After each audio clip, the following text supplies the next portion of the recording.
What if your love was so powerful it was cursed to last for all eternity, but with a terrible price? A price paid in blood over and over across thousands of years. This is the ancient legend of Prince Khufu and his beloved Chay-Ara. A love story written in the sands of ancient Egypt and sealed with a tragic curse of endless reincarnation. This was his life long before he was ever called Hawkman. And his greatest battle wasn't against supervillains, but against a fate that forced him to find and lose his soulmate time and time again. Look, the history of Hawkman is one of the most tangled and confusing in all of comics. It's got aliens, hawk gods, and enough retcons to make your head spin. But if you dig past all those layers, you find that the core of the character is rooted in one of the most epic and tragic myths in the DC universe. It's a story of romance, betrayal, and a heroic spirit that just refuses to be extinguished. No matter how many times it struck down, today we're going back to where it all began. We re-traveling to the age of pharaohs to uncover the truth behind Hawkman's eternal cycle of rebirth. Our story kicks off thousands of years ago, amidst the splendor of ancient Egypt during the 19th dynasty, under the reign of the pharaoh Ramesses II. In this powerful kingdom lived a noble and just warrior, Prince Khufu. Khufu was a respected leader, known for his courage and his devotion to his people. But his heart belonged to one person, the beautiful and wise priestess Chay-Ara.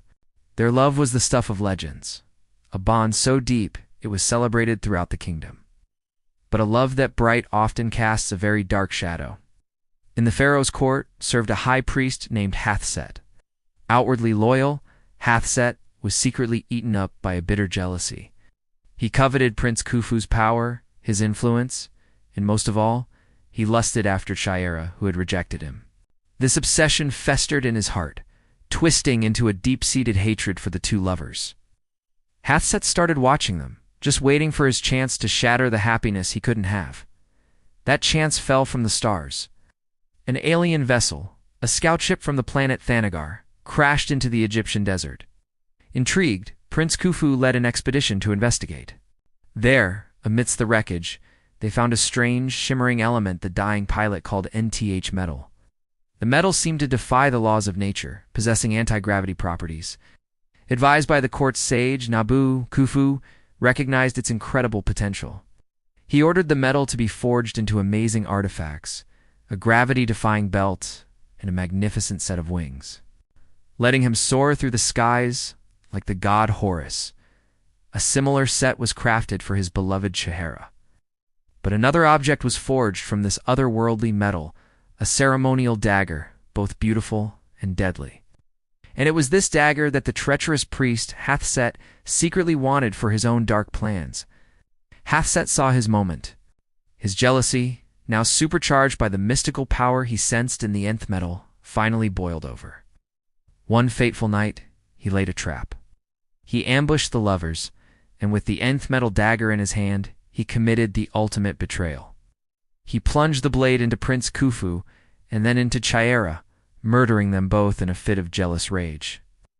But this wasn't any ordinary murder. As Khufu and Chay-Ara's lives slipped away, something both extraordinary and terrible happened. The unique energy of the NTH metal dagger, combined with the sheer force of the emotions in the room, the lovers' profound bond and Hathset's venomous hatred acted as a catalyst. It didn't just end their lives, it bound their souls to the mortal plane. With his dying breath, Khufu swore that he and Chay-Ara would meet and love again, a promise that sealed all their fates. In his act of murder, Hathset had accidentally cursed all three of them to a sick cosmic loop. Khufu and Chay-Ara were now destined to be reincarnated time and time again across the centuries. In every new life, they would be drawn to one another, fated to fall in love, but their love was forever doomed. Because Hathset too was bound to this cycle. In every era, his soul would also be reborn. He'd be driven by an inescapable compulsion to find the lovers and murder them once more. Their love story was now an eternal tragedy, a cycle of reunion and death. With Hathset playing the part of their undying executioner, this eternal curse is the engine that drives one of DC's most enduring heroes. It's a mythos so rich, it has been the foundation for over 80 years of stories. If you're finding this dive into comic book lore as fascinating as we are, make sure to hit that subscribe button and ring the bell. We're always digging up the complex histories behind your favorite characters, and you won't want to miss what we unearth next. For thousands of years, the curse played out exactly as it was forged. Khufu and Chay-Ara were reborn as countless individuals throughout history. They lived as Silent Night and Lady Celia in medieval England. In every single life, they found each other, their souls instantly recognizing their other half. And in every life, a reincarnated half-set would appear, driven by that ancient hatred to destroy their happiness. This brutal cycle continued, unbroken until the 1940s. An adventurous archaeologist named Katar Hol was plagued by vivid, recurring visions of a life as an Egyptian prince, a beautiful priestess, and a violent death. He felt a strange sense of déjà vu, a nagging connection to a past that wasn't his. His life changed forever when he came into possession of an ancient Egyptian knife. The moment he touched the blade, the floodgates opened. The fragmented dreams snapped into crystal-clear memories. He wasn't just Katar Hol. He was the reincarnation of Prince Khufu. Around the same time, he met a woman named Chay-Ara Sanders. The connection was immediate and undeniable. He recognized her instantly as his long-lost love, Chay-Ara, reborn. But with this incredible reunion came a horrifying realization. If they were alive, then Halfset must be, too. Sure enough, their ancient foe had reincarnated in this era as a scientist named Dr. Anton Haster. Armed with the memories of his past and the knowledge of the Nth metal, Katar Hol refused to be a victim any longer. This cycle of tragedy had to end. He fashioned a flight harness from the Nth metal, complete with a pair of magnificent wings, and took on the hawk symbol of the god Horus. He became a protector, a warrior for justice, a hero. He became Hawkman. Soon after, Chay-Ara joined him as Hawkgirl, and together they fought to defy their ancient curse. Katar became a charter member of the Justice Society of America, the world's very first superhero team, and would eventually serve as its chairman. It's becoming one of the most respected heroes of the Golden Age.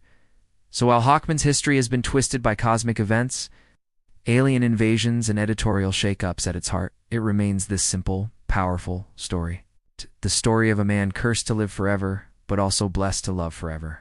Every battle he fights as Hawkman is an extension of that first battle in ancient Egypt. He fights for justice, not just for the world, but for himself and for the woman he is destined to love and lose across eternity. First brought to life by writer Gardner Fox and artist Dennis Neville in Flash Comics #1 back in 1940, the legend of Prince Khufu gives Hawkman a depth and a sense of tragedy that few heroes can match. He is more than just a man with wings. He's the embodiment of an ancient promise, a warrior spirit locked in an endless war against fate itself. What do you think of Hawkman's tragic origin? Is it one of the best in comics? Let us know your thoughts in the comments below. And if you enjoyed digging up this piece of DC history, be sure to give this video a like and subscribe for more deep dives into the lore of your favorite heroes and villains. Thanks for watching.